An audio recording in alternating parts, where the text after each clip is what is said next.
Au menu ce soir, la guerre n'est pas terminée. Donald Trump annonce à la nation que les efforts contre l'Iran se poursuivent. Objectif Lune, les 4 astronautes d'Artemis sont à ce moment-ci dans l'espace. Il y a de l'émotion à la CAQ alors que Drainville et Fréchette s'attaquent sur l'immigration. Il y a François Legault qui renoue avec un de ses amis. Les 22 heures, je m'appelle Michel Bérère et eux, ce sont les débatteurs.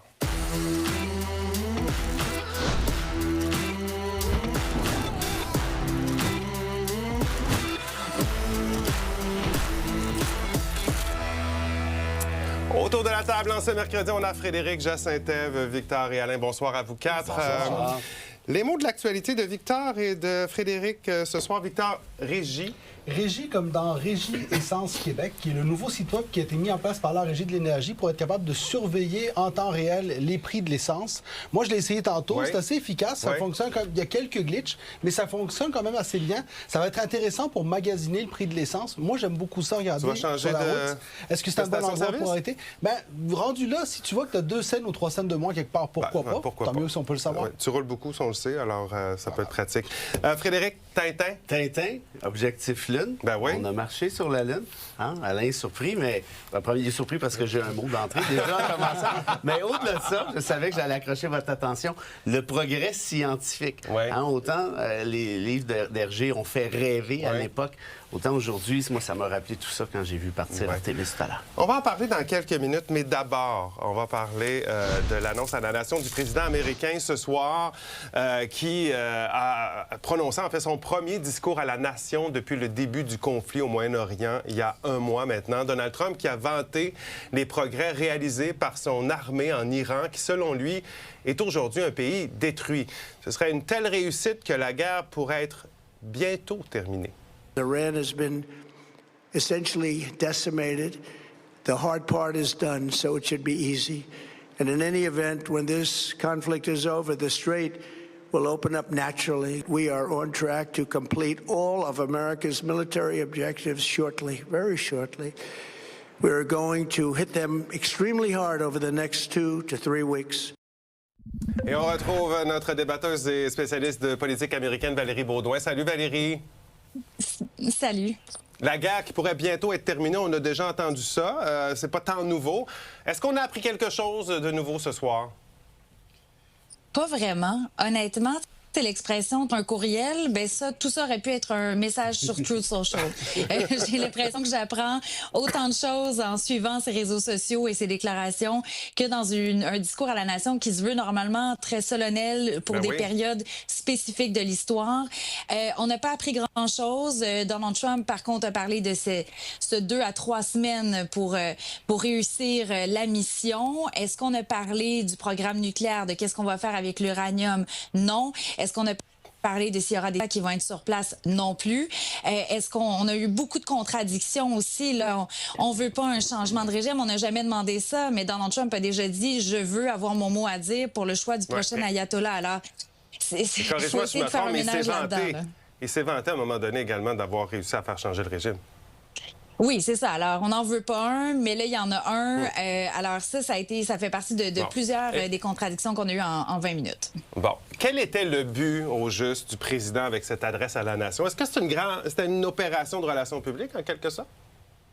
Normalement, ça devrait être une opération de relations publiques et normalement, on aurait dû trouver les bons mots pour rassurer le peuple américain parce que là, en théorie, tu dis tous les Américains sont rivés devant leur écran. Je dis en théorie, là, on s'entend que c'est pas ça qui arrive dans la réalité, mais on doit pouvoir expliquer quels sont les objectifs, rassurer les Américains, oui, sur la durée de la guerre et même si Donald Trump dit j'ai toujours été clair depuis le début sur tous les objectifs et clairement, c'est pas ça dans le réel. On a des objectifs qui changent, sont pas présentés de la même façon, ni aussi comment on va justifier sortir de cette guerre-là. Quel sera le moment où on se dit, on a fait tous les petits crochets qu'on voulait. Là, voici tout ce qui a été rempli dans notre liste de ce qu'on voulait accomplir. Et là, on va pouvoir rentrer à la maison.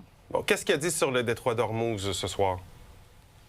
Il a dit qu'il allait aider. Ça, c'est peut-être l'élément nouveau, mais qui peut changer demain, indépendamment de son humeur demain matin, mais qu'il allait aider à rouvrir ou à sécuriser le détroit d'Ormuz, mais qu'en même temps, il voulait que le leadership soit pour les pays qui vont utiliser le détroit. Aussi dit, dans un deuxième temps, acheter le pétrole américain et aussi, trouver une colonne vertébrale retardement et aller sécuriser le détroit d'Ormuz. Et dit, de toute façon, il va finir par s'ouvrir naturellement.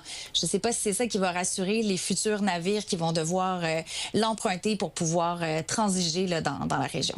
Bon, alors, après ce discours-là, est-ce que tu as l'impression que les Américains, toujours sceptiques face à la guerre, ont peut-être été rassurés? Est-ce qu'il y en a qui vont peut-être avoir changé d'avis ou pas? Bien, ça dépend. Il y a des gens qui sont rassurés par tout ce que Donald Trump va dire et parfois, il a raison, Donald Trump, dans ses prévisions et dans ce qu'il va dire. Mais là, de dire un peu avec une baguette magique, dès que la guerre va se terminer, le prix à la pompe va baisser, il n'y aura aucun problème économique, on va retrouver l'espèce d'âge d'or de l'Amérique. Et la preuve qu'il veut rassurer sa population, il sent qu'il perd le contrôle par rapport à l'économie. Il a aussi glissé on a fait des baisses d'impôts, voici les promesses qu'on a fait depuis le début de notre mandat là, à travers ce discours-là sur l'Iran. Bon, on va attendre la prochaine fois qu'il va reparler de ce conflit. On verra s'il y a des propos qui se tiennent ou pas avec ce qu'il a dit ce soir. Merci beaucoup, Valérie. Peut-être cette nuit, on ne sait pas. Peut-être, sur Truth. On va lire ça. Merci beaucoup, Valérie. Oui, voilà. Bonne nuit. À demain. Bye-bye. Victor, est-ce que Donald Trump, tu penses qu'il a réussi à convaincre certains Américains inquiets ou pas? Moi, je pense que oui, parce que Donald Trump a ce talent d'être capable d'influencer le narratif et de le contrôler d'une très bonne façon. Ce qu'il fait en ce moment-ci, c'est un spin.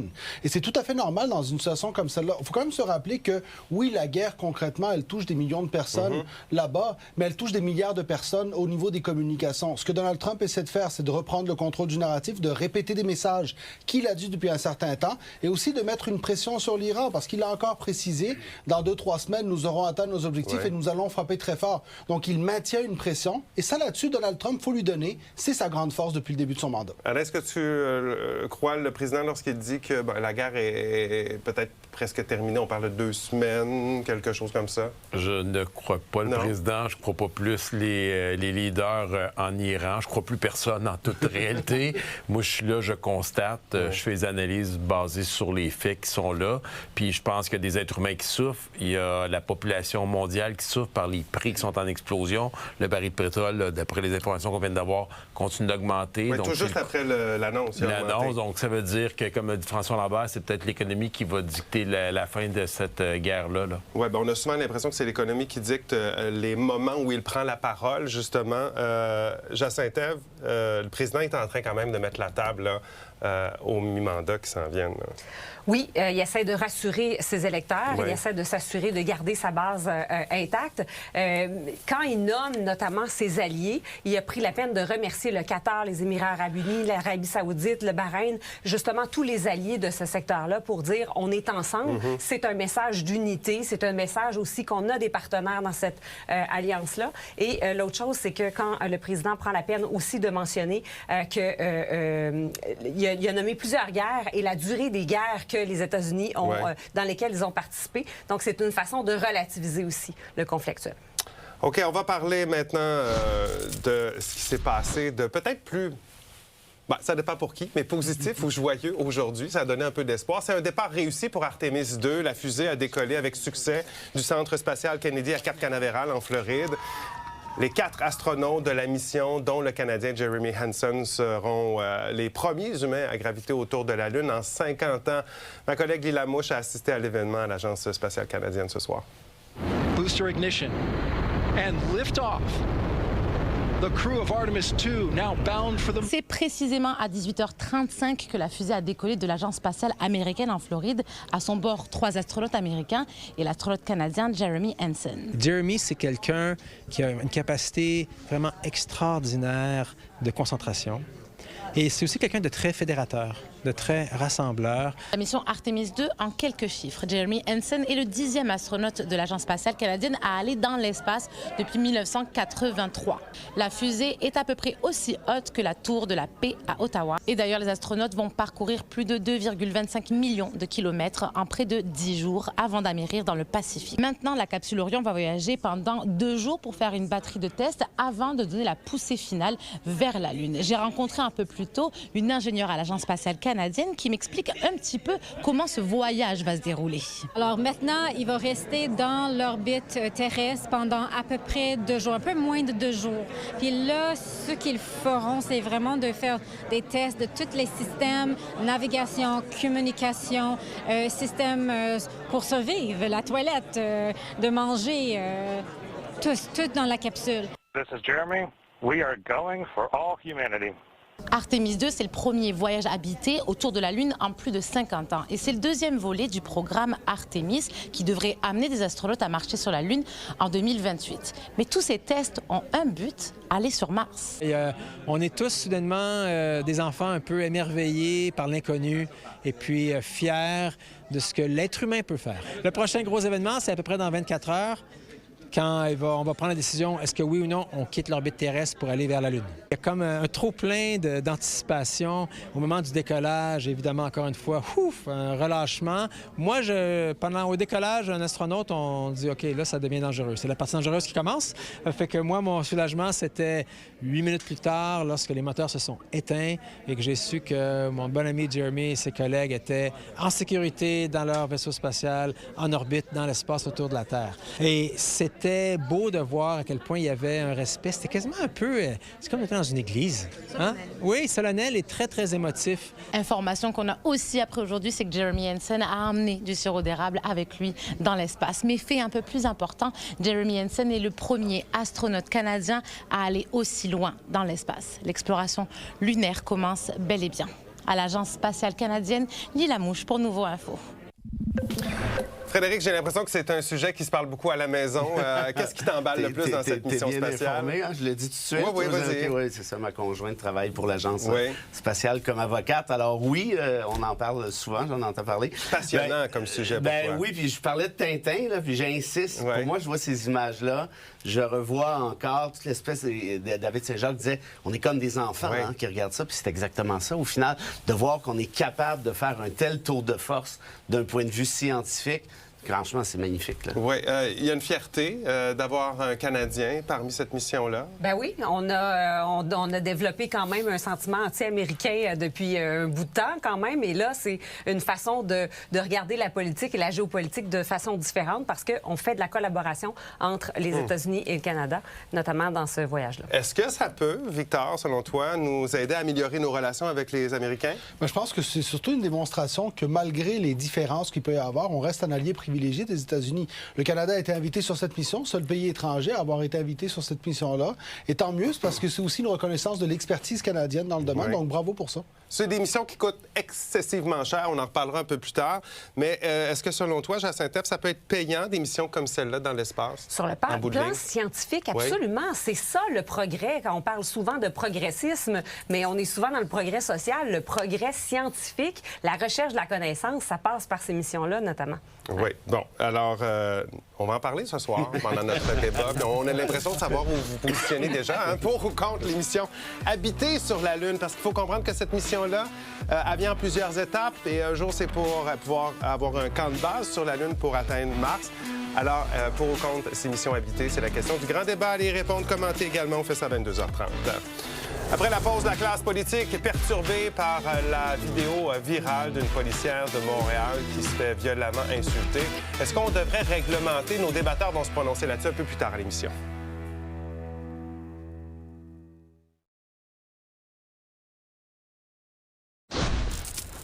Parler de politique québécoise, François Legault a participé aujourd'hui à son dernier caucus en tant que premier ministre. Et pour l'occasion, il a eu droit à un retour bien spécial. En fait, son ami Lionel Carman est revenu à la maison caquiste. Il a intégré, en fait, l'équipe de la CAQ. Mais c'était pas tout rose dans le parti. Bernard Drinville a accusé, lui, Christine Fréchette, sa rivale dans la course à la direction, de mentir. Résumé, Jean-François Poudrier. C'est ensemble qu'ils avaient annoncé la démission de Lionel Carman à l'automne. C'est aussi ensemble qu'ils ont annoncé son retour au sein de la famille de la CAQ. Lionel Carman voulait au départ attendre l'élection d'un nouveau chef et le règlement du conflit avec les médecins spécialistes avant de faire son retour. Mais il a préféré rentrer au bercail juste au moment où son grand ami de longue date, François Legault, s'apprête à tirer sa révérence comme premier ministre. Ça me fait plaisir à moi, mais je suis certain aussi que ça fait plaisir à la famille de la CAQ. Quand j'ai quitté, François, il était là pour moi. Ça a été un moment incroyable.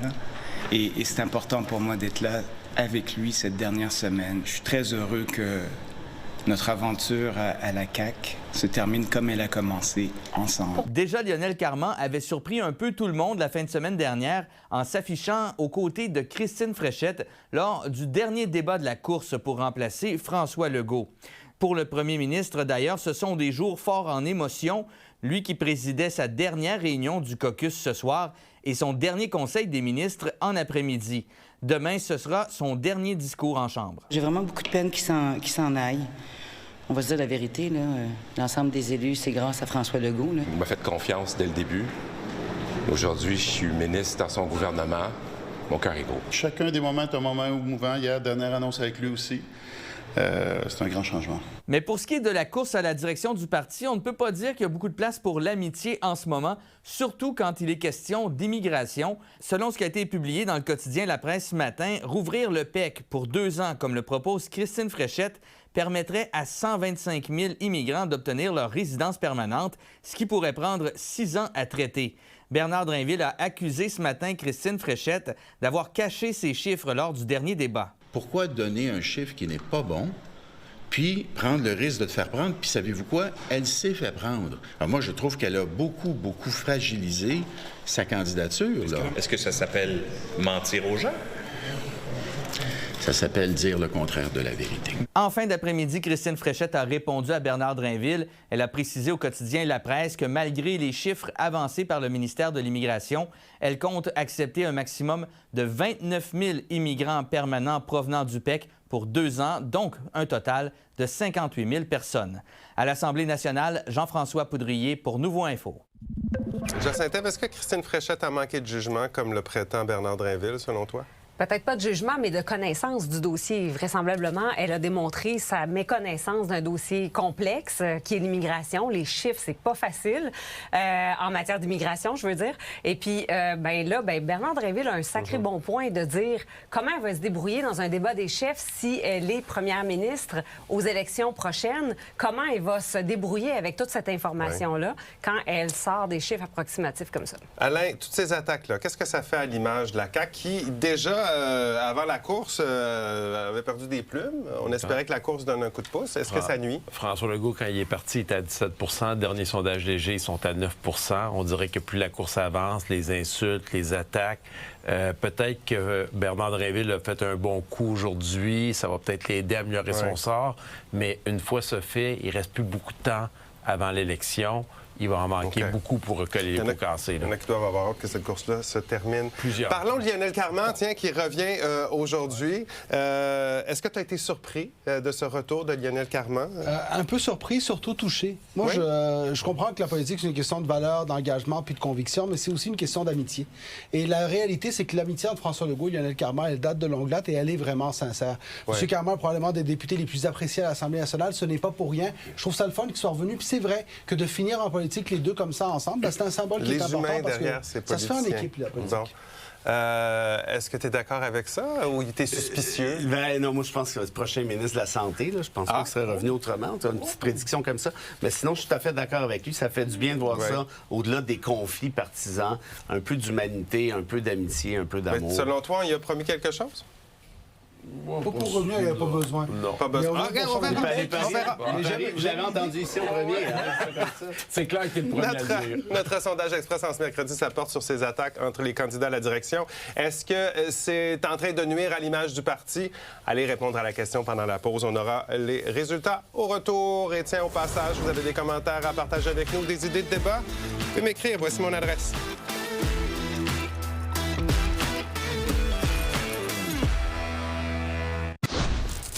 Chefferie de la CAQ, les attaques entre les candidats sont-elles en train de nuire à l'image du parti? Vous avez répondu oui à 70 non à 33 %.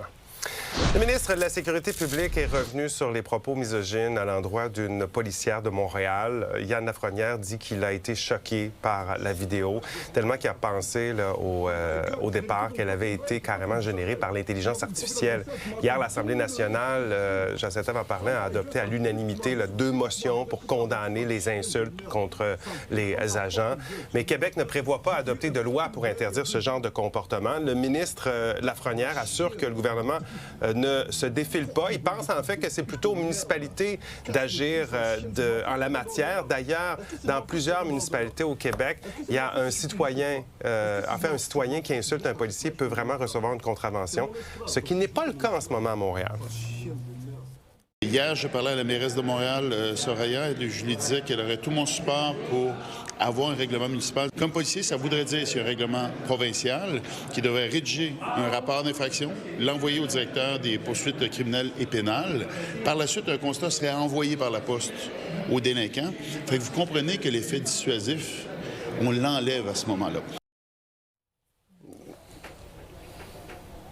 Victor, le fait qu'il n'y ait pas de règlement à Montréal, ça envoie quoi comme message?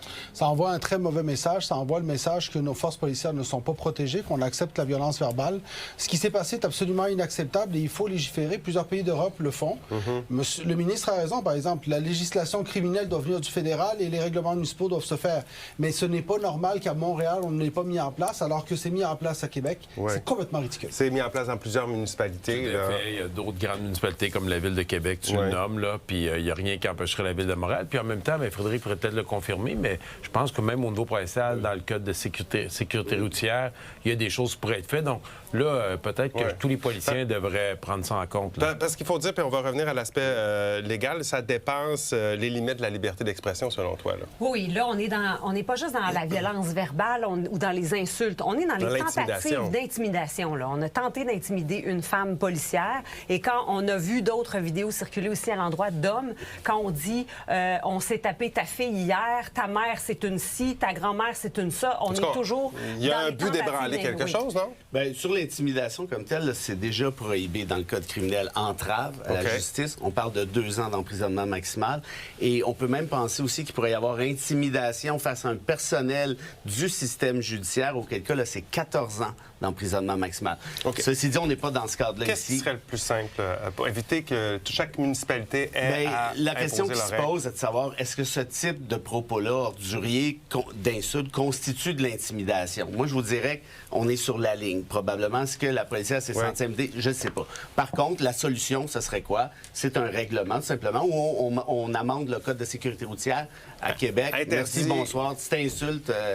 Ciao, bye. On a 2 ans de prison, mais un petit 500 $, la craque, c'est comme ça, là, en ce moment, par rapport à Montréal. Ben oui. 500, 1000, 1500, on pourrait les monter à chaque année. Absolument. Voilà comme on a vu l'actualité à vos cellulaires, tablettes, place au grand débat. On va parler de la mission Artemis. On part sur la Lune dans 30 secondes.